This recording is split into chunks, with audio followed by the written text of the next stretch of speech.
জিয়াউর রহমানকে নিয়ে ছাত্রদল নেতার ব্যতিক্রমী কর্মসূচি। আরিফ অর্জনের মৃত্যুবার্ষিকীতে নিরাপদ সড়কের দাবি। নির্বাচন ব্যাহত করার চেষ্টা হলে জনগণকে নিয়ে প্রতিহত করা হবে বললেন বকুল। গণভোটের দাবি কোনো উপেক্ষা করলে জাতীয় নির্বাচন সংকটের মুখে পড়তে পারে বললেন পরোয়ার। এতক্ষণ শুনছিলেন সংবাদ শিরোনাম, এখন বিস্তারিত। বিএনপির প্রতিষ্ঠাতা শহীদ প্রেসিডেন্ট জিয়াউর রহমানকে নতুন প্রজন্মের মাঝে ছড়িয়ে দিতে ব্যতিক্রমী কর্মসূচি পালন করেছেন ছাত্রদলের কেন্দ্রীয় যুগ্ম সাধারণ সম্পাদক ও সলিমুল্লাহ মুসলিম হল, ছাত্রদলের সাবেক নির্বাচিত সাধারণ সম্পাদক মো তরিকুল ইসলাম তারেক। ঐতিহাসিক জাতীয় বিপ্লব ও সংহতি দিবস উপলক্ষে শুক্রবার ৭ নভেম্বর বিকালে স্বপ্নদ্রষ্টা বাংলাদেশের পথের দিশারি এক মহানায়ক জিয়াউর রহমান শীর্ষক একটি তথ্যবহুল সংকলিত বুকলেট প্রকাশ করা হয়েছে। এরপর এই বুকলেটের ৫ শতাধিক কপি বিতরণ করেছেন ছাত্রদল নেতা তারেক। তিনি জানান, ঢাকা বিশ্ববিদ্যালয়ের কেন্দ্রীয় জামে মসজিদে মুসল্লিদের মাঝে, কেন্দ্রীয় গ্রন্থাগারের সামনে শিক্ষার্থীদের মাঝে, হাকিম চত্বর, কলা ভবন, মল চত্বর, বাণিজ্য অনুষদসহ বিভিন্ন হলের সামনে শিক্ষার্থীদের মাঝে এই বুকলেট বিতরণ করা হয়েছে। এই বুকলেটের মুখবন্ধ লিখেছেন ঢাকা বিশ্ববিদ্যালয়ের সাবেক ভিসি অধ্যাপক ড. আনোয়ারুল্লাহ চৌধুরী। ভিন্নধর্মী এই কর্মসূচি আয়োজন প্রসঙ্গে ছাত্রদলের কেন্দ্রীয় যুগ্ম সাধারণ সম্পাদক তরিকুল ইসলাম তারিক বলেন, পথশিশুদের মাঝে একদিন শিক্ষা সামগ্রী বিতরণ করতে গিয়ে হঠাৎ মনে পড়ল, শহীদ রাষ্ট্রপতি জিয়াউর রহমান ছিলেন সমাজে সুবিধাবঞ্চিত মানুষদের জন্য এক ভরসার স্থল। তখন থেকেই চিন্তা ছিল, দূরদর্শী এই স্বপ্নদ্রষ্টাকে নিয়ে লেখা একটা বুকলেট যদি গণমানুষের হাতে তুলে দিতে পারতাম তাহলে মন্দ হতো না। তিনি আরও বলেন, বাংলাদেশ নামক রাষ্ট্রটির গণসংহতি আন্দোলনের সাবেক কেন্দ্রীয় নেতা ও বাংলাদেশ ছাত্র ফেডারেশনের সাবেক সভাপতি আরিফুল ইসলাম এবং ছাত্র ফেডারেশনের ঢাকা বিশ্ববিদ্যালয় শাখার সাবেক যুগ্ম সম্পাদক সৌভিক করিম অর্জুনের দ্বিতীয় মৃত্যুবার্ষিকীতে নিরাপদ সড়ক ও জীবনের নিরাপত্তার দাবিতে মানববন্ধন অনুষ্ঠিত হয়েছে। ২০২৩ সালের ৭ নভেম্বর রাজধানীর নিউ ইস্কাটন রোডে একটি ট্রাকের ধাক্কায় মোটরসাইকেলে থাকা এই দুই সাবেক ছাত্রনেতার মৃত্যু হয়। তাদের দ্বিতীয় মৃত্যুবার্ষিকীর দিনে দুর্ঘটনাস্থলে মানববন্ধন কর্মসূচির আয়োজন করে বাংলাদেশ ছাত্র ফেডারেশন। সংগঠনটির সাধারণ সম্পাদক সৈকত আরিফের সভাপতিত্বে ও সহসাধারণ সম্পাদক ইলিয়াস জামানের সঞ্চালনায় মানববন্ধনে বক্তব্য রাখেন গণসংহতি আন্দোলনের প্রধান সমন্বয়কারী জোনায়েদ সাকি, গণসংহতি আন্দোলনের রাজনৈতিক পরিষদ সদস্য ও গার্মেন্টস শ্রমিক নেতা তাসলিমা আক্তার, নিরাপদ সড়ক আন্দোলনের সভাপতি মেহেদী আবদুল্লাহ দীপ্তসহ ছাত্র ফেডারেশনের নেতাকর্মীরা বক্তব্য দেন। জোনায়েদ সাকি তার বক্তব্যে বলেন, আরিফুল ইসলাম গণসংহতি আন্দোলনের গুরুত্বপূর্ণ সংগঠক ছিলেন। ফ্যাসিবাদী শাসনের পতনের লক্ষ্যে আমরা যখন যুগপৎ আন্দোলনে যুক্ত হলাম, তার কিছু পরেই ট্রাক চাপায় আরিফুল ইসলাম ও সৌভিক করিম নিহত হলেন।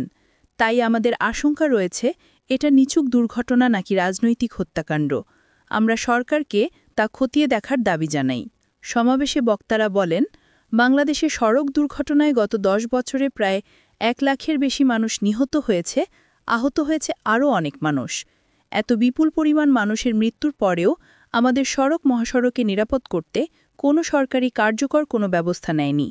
বর্তমান অন্তর্বর্তী সরকারকে সড়কের নিরাপত্তা নিশ্চিতে কার্যকর পদক্ষেপ নেওয়ার আহ্বান জানান বক্তারা। সভাপতির বক্তব্যে সৈকত আরিফ বলেন, সারা দেশে সড়কের এ কাঠামোগত হত্যাকাণ্ড বন্ধে সরকারকে আরও কার্যকর ভূমিকা রাখতে হবে। আমরা জনগণকে সচেতন করা সহ আরও নানা কর্মসূচি গ্রহণ করব। আজকের মানববন্ধন থেকে ইস্কাটনে আরিফুল ইসলাম ও সৌভিক করিম স্মৃতিকে দুর্ঘটনাস্থলে একটি স্থাপনা তৈরির জন্য ঢাকা উত্তর সিটি কর্পোরেশনের কাছে দাবি জানানো হয়েছে।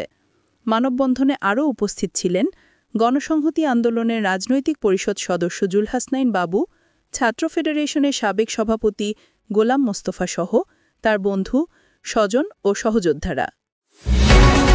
খুলনা আসন্ন জাতীয় নির্বাচনকে জনগণের স্বার্থের নির্বাচন আখ্যা দিয়ে বিএনপি কেন্দ্রীয় নির্বাহী কমিটির ছাত্র বিষয়ক সম্পাদক ও খুলনা ৩ আসনের ধানের শীষের প্রার্থী রকিবুল ইসলাম বকুল বলেছেন, এই নির্বাচনকে ব্যাহত করার চেষ্টা করা হলে জনগণকে সঙ্গে নিয়ে ঐক্যবদ্ধভাবে প্রতিহত করা হবে।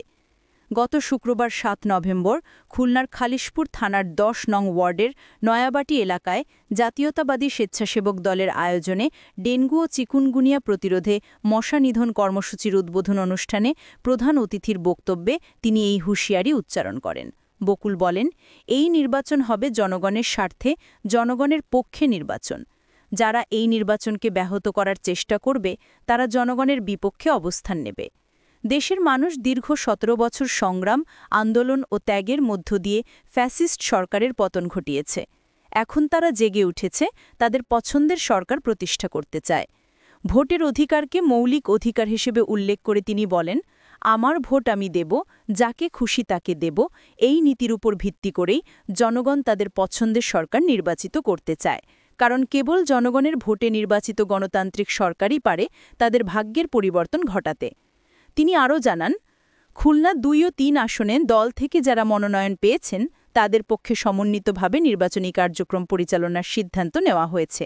আমরা মহানগরী বিএনপির নেতৃত্বে আনুষ্ঠানিকভাবে আমাদের কর্মসূচি শুরু করব। আজকে কিংবা কালকে থেকে আমাদের নির্বাচনী প্রচারণা শুরু হবে। বক্তব্যের শেষাংশে তিনি দৃঢ় হুঁশিয়ারি উচ্চারণ করে বলেন, কেউ যদি জনগণের ভাগ্য নিয়ে ছিনিমিনি খেলতে চায়, অতীতের মতো ভবিষ্যতেও আমরা রাজপথে ঐক্যবদ্ধভাবে দাঁড়াব এবং জনগণকে সঙ্গে নিয়ে ষড়যন্ত্রকারীদের প্রতিহত করব।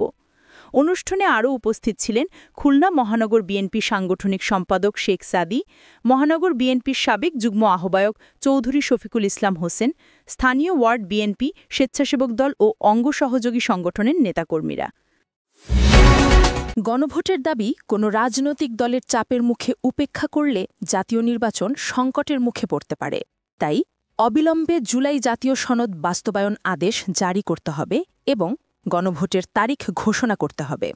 গত শুক্রবার ৭ নভেম্বর সন্ধ্যায় খুলনা ৫ আসনের ফুলতলা উপজেলা ৪ নং ফুলতলা ইউনিয়নের ৮ নং ওয়ার্ডের উদ্যোগে যুগদিবাসায় ভোটার সমাবেশে প্রধান অতিথির বক্তৃতায় এসব কথা বলেন বাংলাদেশ জামাতে ইসলামের সেক্রেটারি জেনারেল, সাবেক এমপি মিয়া গোলাম পরোয়ার। তিনি আরও বলেন, রাজনৈতিক দলগুলোর মধ্যে সংকট নিরসনে পারস্পরিক আলোচনার প্রস্তাবকে জামাতে ইসলামী স্বাগত জানিয়েছে।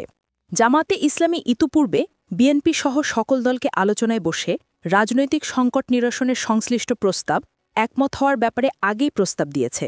তবে এ ব্যাপারে সরকারকে মধ্যস্থতার ভূমিকা পালন করতে হবে। জামাতে ইসলামী সরকারকে সব ধরনের সহযোগিতা করার জন্য প্রস্তুত আছে। সময় ক্রমশই ফুরিয়ে যাচ্ছে, ফলে তফসিল ঘোষণার আগেই গণভোটের তফসিল ঘোষণা হওয়া জরুরি। এটি হচ্ছে গণদাবি।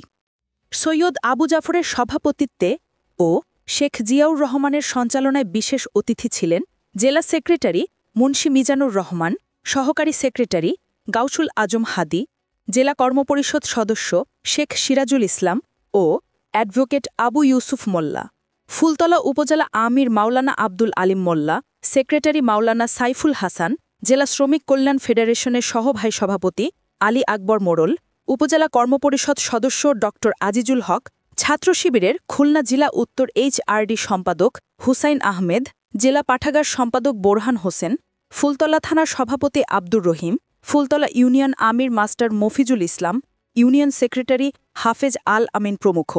পরে রাত ৭:৩০টায় আটরা গিলাতলা ইউনিয়নের মশিয়ালী দক্ষিণ পাড়ায় ১ নং ওয়ার্ডের উদ্যোগে ভোটার সমাবেশে সেক্রেটারি জেনারেল প্রধান অতিথির বক্তৃতা করেন।